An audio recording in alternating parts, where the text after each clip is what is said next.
非有消息，由于业务增长不及预期，美国联邦快递公司准备大量削减波音757机队。波音757现在在联邦快递机队中仅次于波音767，是第二主力机型，拥有118架。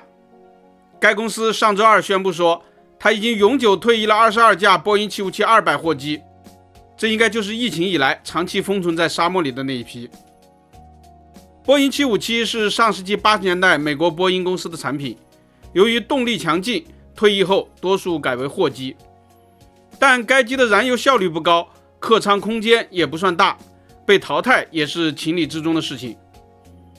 联邦快递公司的波音757机队平均机龄 32.5 年，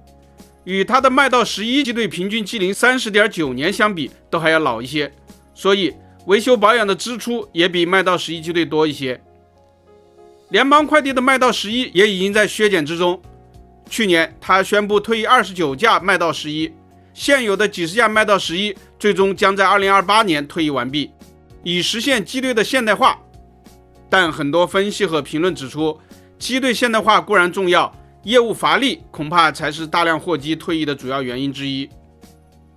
全球货运市场曾经在疫情期间高度繁荣，但疫情后客运大量恢复，机腹货仓供应充足，专业货机的需求因此大减。受此影响，美国已经有不少的货运公司倒闭，亚马逊则退出了很多的货机。联邦快递虽然运营水平很高，但做生意是为了赚钱，不是为了赚规模，所以削减机队也是正确的选择。联邦快递现在的机队规模约500架，其中干线货机约420架。从飞机数量来说，它能排进全球前10名的航空公司之列。有消息说，它准备将干线货机的机队规模缩减到380架左右。由于未来几年，它还准备接收10几架的777-200货机和767-312货机，